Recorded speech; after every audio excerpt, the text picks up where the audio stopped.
Hello बच्चों, बेटा हम कर रहे हैं atoms and molecules, third chapter 9th class का।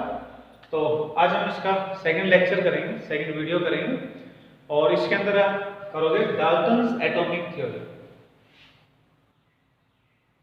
Dalton's atomic theory. Dalton's atomic theory was proposed by John Dalton. John Dalton ने बनाया था इस थ्योरी को इन 1808। ये है क्या? डाल्टन्स एटॉमिक थ्योरी जो आप कर रहे हो, ये एटम्स को लेकर के बनाई गई। तो पहले वीडियो के अंदर आपने देखा कि एटम्स क्या होते हैं, किस तरह से होते हैं, उनकी क्या प्रॉपर्टीज होती हैं। अब आप देखो, जो डाल्टन ने अपनी एक थ्योरी बनाई एटम्स को लेकर के और इन एटम्स की कुछ कैरेक्टरिस्टिक्स के बारे में उसने डिस्क्रिप्शन किया, कुछ बताया उनके बारे में। So what were the finds about atom according to Dalton. जो डाल्टन है उसके थ्योरी के क्या क्या पॉइंट थे एटम को लेकर के, ये हम करेंगे यहाँ पर। तो अब देखिए first point about atom. Atom at present देखिए आज की नॉलेज में तो we know that atom is a small spherical ball like structure, that is our present.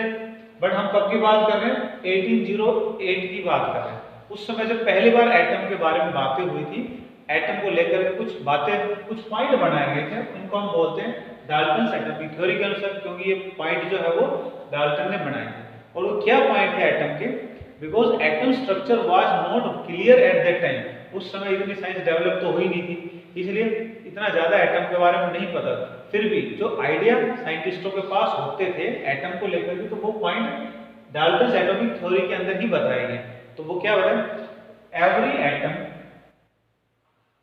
Every element in the universe, universe के अंदर जो हर एलिमेंट है is made up of very tiny particles. देखो खास बात है, एवरी एलिमेंट, हर element जो है वो, इसने ये बताया पहले पॉइंट में कि अर्थ के ऊपर मिलने वाला हर एलिमेंट जो होगा, एलिमेंट बेटा कंपाउंड नहीं है, ठीक है। तो ये वो मॉलिक्यूल के बारे में हम बात नहीं, हम एलिमेंट के बारे में बात है, मतलब which is 100% pure form of a substance, उसके बारे में बात है। जैसे carbon, nitrogen, hydrogen, oxygen, gold, इस तरह से ये क्या हो, प्योर एलिमेंट्स है। तो इन एलिमेंट्स को लेकर के आप एग्जांपल को भी मान सकते हो कि हम गोल्ड एटम्स के बारे में बात कर रहे हैं, तो उसने बताया एवरी एलिमेंट, कोई भी एलिमेंट हो, गोल्ड, सिल्वर वगैरह कुछ भी हो, दे आर कंपोज्ड ऑफ, वो बने होते हैं, शॉर्ट में लिख रहे हैं कंपोज्ड ऑफ, बने होते हैं composed of very small tiny particles, very tiny particles, बहुत छोटे छोटे पार्टिकल से बने होते हैं। And he called them as atom. इन्हीं का नाम उसने क्या बताया? एटम। कि कोई भी एटम हो, कोई भी एलिमेंट, सपोज ये एलिमेंट है गोल्ड का, गोल्ड का टुकड़ा, ये बहुत छोटे छोटे पार्टिकल से बना हुआ है जो स्फेरिकल फॉर्म के अंदर, जो गोल्ड फॉर्म में होते हैं, लाइक इस तरह से, ऐसे आप इनको रिप्रेजेंट करके दिखा सकते हैं लाइक दिस। तो ये स्मॉल स्फेरिकल बॉल लाइक जो स्ट्रक्चर बनाए यहाँ पर, दे आर एटम्स, ये एटम। तो एवरी एलिमेंट, ये तो हम किसकी बात कर रहे हैं? गोल्ड का हो गया, इसकी जगह आप प्लेटिनम मान लो, आप सिल्वर मान लो। तो हर एलिमेंट जो हो बहुत ही छोटे छोटे पार्टिकल से बना हुआ है, जो स्फेरिकल स्ट्रक्चर के होते हैं, गोल शेप के होते हैं, और इनका नाम क्या दिया उसने? एटम नाम दिया। छोटे छोटे पार्टिकल जो थे किसी भी एलिमेंट के, उनका नाम क्या रखा? एटम रखा। तो इस प्रकार से पहली बार एटम नाम बताया गया। सेकंड पॉइंट, ये तो हो गया first point. Second point is that atoms can not be further divided. Second point उसने बताया atom can not be further divided. इसका मतलब ये कि एटम जो है ना, वो एलिमेंट का सबसे छोटा पार्ट है, इससे छोटा एलिमेंट को नहीं तोड़ा जा सकता। तो एटम क्या हो गया? सबसे स्मॉलेस्ट पार्ट है। जब भी हम सर्कल बनाए थे वो सबसे स्मॉल पार्ट हो गया, इससे छोटा पार्ट एटम किसी एलिमेंट में नहीं होता है। Third point, atoms of an element, एक एलिमेंट के बहुत सारे जो एटम्स होते हैं, दे ऑल आर अलाइक, सारे एक जैसे होते हैं इन ऑल रिस्पेक्ट, हर तरह से। हर तरह से कैसे? मास भी उनका एक जैसा होगा, जैसे अगर हमने गोल्ड में बनाया था तो गोल्ड के अंदर बहुत सारे एटम्स हमने दिखाए थे, तो दे आर ऑल अलाइक, एक एलिमेंट के अंदर एक ही एलिमेंट के जो एटम है चाहे वो कितने भी हो, एक हो या करोड़ों हो, सब कैसे होंगे, अलाइक, एक जैसे होंगे। किस फॉर्म के अंदर, शेप के अंदर एक जैसे होंगे, उनका मास एक जैसा होगा, उनकी वॉल्यूम एक जैसी होगी, उनकी साइज एक जैसी होगी, ठीक है। So these in these points, इन पॉइंटों को लेकर के एटम्स कैसे होंगे, अलाइक, एक जैसे होंगे, एटम्स आर अलाइक, एक जैसे होंगे। किसके लिए, इन अ एलिमेंट, एक एलिमेंट के अंदर। फोर्थ पॉइंट है atoms have different shape size mass volume, atoms have different shape size mass volume, किसके, for different atoms, for different atom. मान लिया जाए कि गोल्ड के जो एटम है वो इस साइज के हैं, तो जो नया एलिमेंट होगा, कोई दूसरा एलिमेंट होगा ना, उसकी शेप क्या होगी, जिससे बड़ी होगी ऐसे छोटी होगी। ये तो होगी बात शेप को लेकर के। ऐसे मास की बात करें तो गोल्ड का जो मास है वो दूसरे एलिमेंट का मास उससे अलग होगा, वॉल्यूम अलग होगी और साइज भी अलग होगी। So different elements have different type of atoms, अलग अलग प्रकार के एटम है सबके अंदर, तो उनकी शेप साइज मास वॉल्यूम भी क्या हो जाएगी, अलग अलग होंगी उनके अंदर। नेक्स्ट पॉइंट, फिफ्थ पॉइंट जो है इसके अंदर, atoms, atom is the smallest particle, atom is the smallest particle that takes part in chemical reaction। जो केमिकल रिएक्शन होते हैं ना उनके अंदर एटम ही वो सबसे छोटी चीज है जो रिएक्शन में भाग लेता है। मतलब रिएक्शन के अंदर एटम सबसे आगे होते हैं रिएक्शन को करवाने के लिए। इसके अलावा एटम जो होते हैं जब भी रिएक्शन जब भी कोई रिएक्शन होगा तो एटम कंप्लीटली इन्वॉल्व, रिएक्शन के अंदर पूरा का पूरा एटम पार्टिसिपेट करता है। ऐसे नहीं होता कि आधा एटम पार्टिसिपेट करेगा आधा पार्टिसिपेट नहीं करेगा। Atom is completely involve in chemical reaction. किसी भी केमिकल रिएक्शन के अंदर एटम हमेशा पूरी तरह से पार्टिसिपेट करेगा, पूरी तरह से भाग लेगा उसके अंदर। और लास्ट पॉइंट जो है इसका थ्योरी का वो atom can neither be created, atom can neither be created nor be destroyed. यानी कि क्या हो गया कि एटम को अकॉर्डिंग टू डाल्टन एटम को ना तो बनाया जा सकता है ना ही उसको तोड़ा जा सकता है। So these were the 7 different points of Dalton's atomic theory.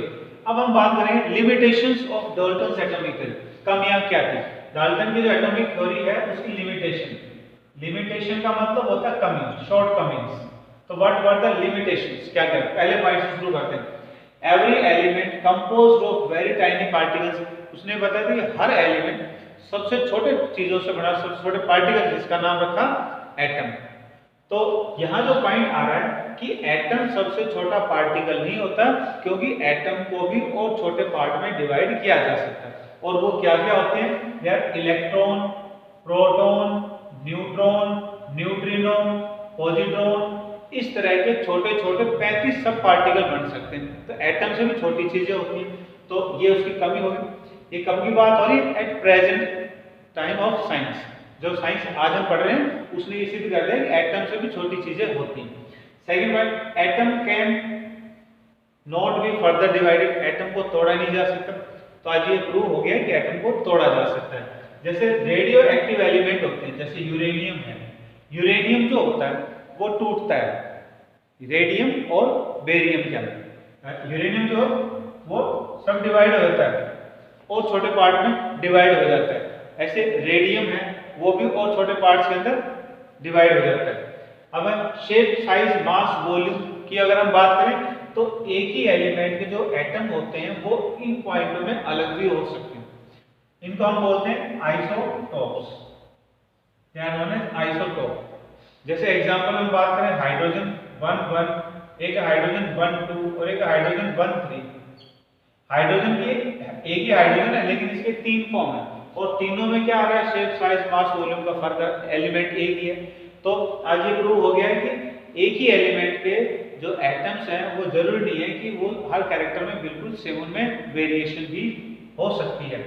अब different elements of different atoms of different elements have different shape size mass volume, तो इसका भी लिमिटेशन है कि वो सेम भी हो सकते हैं, मास वॉल्यूम वगैरह सेम। जैसे एग्जांपल हम बात करें तो पोटेशियम 19 नंबर होता है और कैल्शियम 20 नंबर होता है, इसका भी एटॉमिक वेट 40 ग्राम होता है, इसका एटॉमिक वेट भी 40 ग्राम होता है। तो जब एलिमेंट अलग अलग हो लेकिन वेट उनका सेम हो तो इनको हम बोलते हैं आइसोबार्स। तो आइसोबार का मिलना ये प्रूव करता है कि ये पॉइंट भी गलत है, और आइसोटॉप्स का मिलना प्रूव करता है कि थर्ड पॉइंट भी इसका गलत है। अब fifth point, atom is the smallest particle. किसी रिएक्शन में भाग लेना सबसे छोटा पार्ट क्या बताया डाल्टन ने कि एटम केमिकल रिएक्शन में भाग नहीं लेता है। Now it is proved that electron is the smallest particle. Electron ही वो छोटी चीज है जो किसी केमिकल रिएक्शन में पार्टिसिपेट करती है। अब आ जाओ next point, atom is completely involved in A reaction.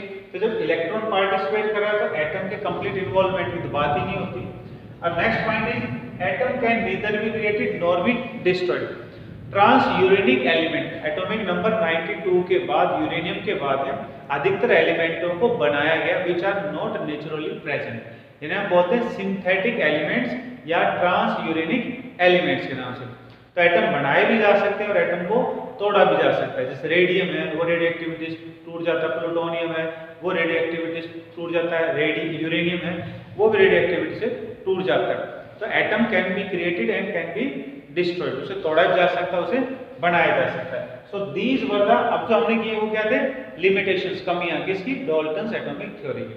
अब हम बात करेंगे how big is the size of an atom. जो एटम है इतना तो आपको समझ में आ गया कि एटम क्या होता है, सबसे छोटा पार्टिकल होता है किसके लिए, किसी भी एलिमेंट के लिए। अब हम बात करेंगे यहां पर how big is the size of, how big is the size of atom. किसी एटम की साइज कितनी बड़ी हो सकती है। साइज ऑफ एन एटम में भी, किसी भी एटम की जो साइज है ना वो हो सकती है 0.37 into 10 power minus 10 metre, 10 power minus 10 metre. देखो कितनी छोटी रेंज आ गई। और ये जो हम बात कर रहे हैं this is specially for hydrogen atom, यानी कि हाइड्रोजन जो एटम है, जो छोटे एटम होते हैं, इनकी साइज कितनी है 0.37 इंटू 10 पावर माइनस 10 मीटर। अगर आप इसको नैनोमीटर में कन्वर्ट करोगे तो ये बन जाएगा 0.037 इंटू हट जाएगा और यहाँ नैनोमीटर लग जाएगा। नैनोमीटर क्या और भी छोटी यूनिट होगी, नापने की, साइज को नापने। अगर अब हम इस साइज की कंपैरिजन करें किसी सैंड ग्रेन के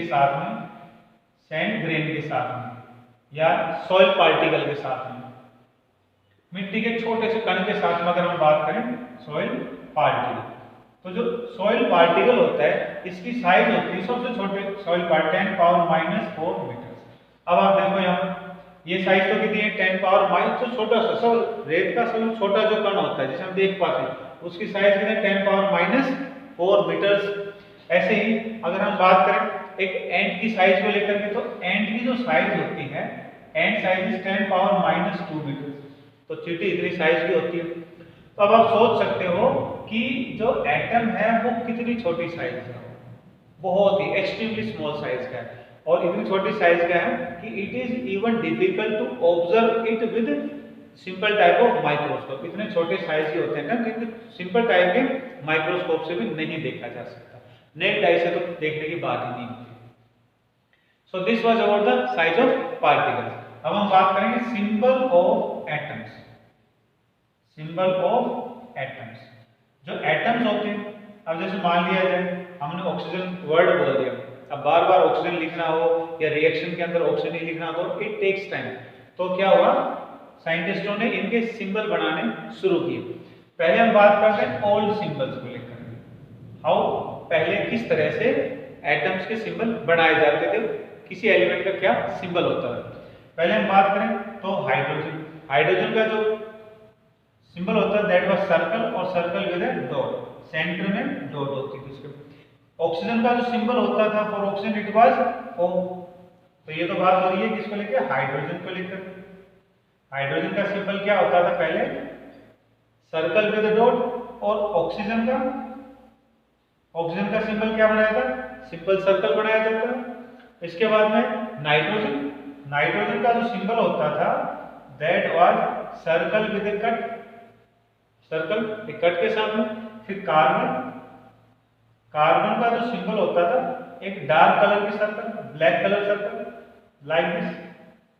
ये एक सिंबल होता था किसका सिंबल हो गया, कार्बन का सिंबल हो गया। सल्फर का जो सिंबल होता था that was circle with cross, और है लेड एंड सोन। हमने मेन जो एलिमेंट है उनके हमने सिंबल्स कर लिए। ये हो गया सर्कल, और सर्कल के अंदर कैपिटल L, तो ये हो गया लेड, ये S सल्फर हो गया और Pb लेड हो गया। तो ये इनके सिंबल्स हो गए।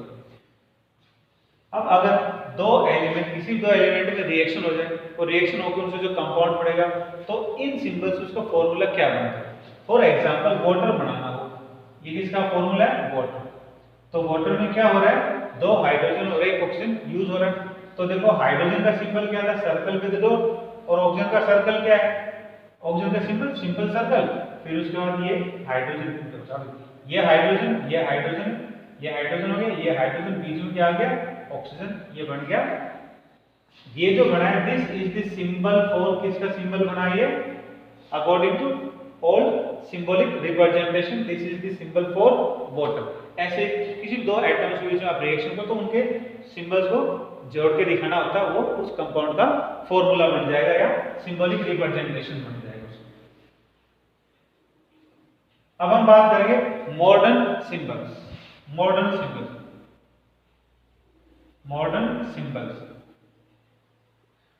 सिंबल्स में जो एलिमेंट के नाम है उन एलिमेंट के नाम का पहला अल्फाबेट यूज किया।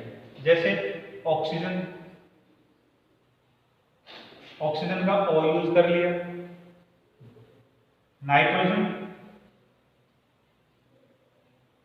नाइट्रोजन का N, अब है सोडियम, फिर उसके बाद में आ गया। अब देखो सोडियम का जो सिंबल है वो होता है Na। तो ये जो हमने ऊपर किए हैं वो तो हो गया सिंगल लेटर, एक ही अल्फाबेट से रिप्रेजेंट किया। तो कुछ जो एलिमेंट होते हैं उनके टू लेटर भी हो सकते हैं। जैसे हमने किया था लेड का सिंबल क्या था, Pb।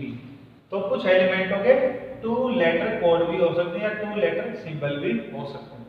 मैक्सिमम एलिमेंट जो होते हैं उनका सिंगल अल्फाबेट रिप्रेजेंटेशन होता है, जिस नाम से उनकी शुरुआत हो रही है उसका फर्स्ट अल्फाबेट। कुछ एलिमेंटों के अंदर उनके नाम के अल्फाबेट सेम हो जाते हैं, इसलिए उनके नामों को ही लेकर अगर सिंबल बनाने हो तो दोनों सिंबल सेम बन जाएंगे। तो उनके लैटिन वर्ड्स को यूज कर लिया जाता है, जिसके आधार पर उनके नाम को सिंबल्स बनाए जाते हैं। जैसे सोडियम है, सोडियम को लैटिन भाषा में नेट्रियम के नाम से बोलते हैं, तो नेट्रियम का Na ले लिया तो उसके आधार पर इसका नाम बना दिया। क्योंकि अगर सोडियम का सिंबल इस S से बना है तो सल्फर जो होता है, सल्फर की शुरुआत भी किससे हो रही है, S से शुरू हो रही है। तो दोनों का सिंबल अगर अल्फाबेटिकली बनाए तो क्या बनेगा, S बनेगा। तो दोनों का S तो हो नहीं सकता, इसलिए लैटिन भाषा के अंदर या ग्रीक वर्ड्स में इनके जो नाम होते हैं उनके नाम के आधार पर भी इनका नाम बना दिया। ऐसे आप देखो पोटेशियम भी होता है, पोटेशियम का जो सिंबल होता है वो होता है K, क्योंकि ये कैलियम से आता है, जो ग्रीक वर्ड है, उस कैलियम का मतलब होता है पोटेशियम। तो इस प्रकार से you have symbolic representation of all the non elements in the modern periodic table. तो मॉडर्न पीरियोडिक टेबल है आपकी बुक में दे रखी है, उसके अंदर आप देख करके 1 to 20 तक के जो एलिमेंट्स हैं उनके एटॉमिक सिंबल्स जो है, उनके एटम्स के सिंबल है, उस एलिमेंट के जो सिंबल है वो जरूर आप लर्न कर लेना। They are very important for chemistry to understand for their chemical reactions.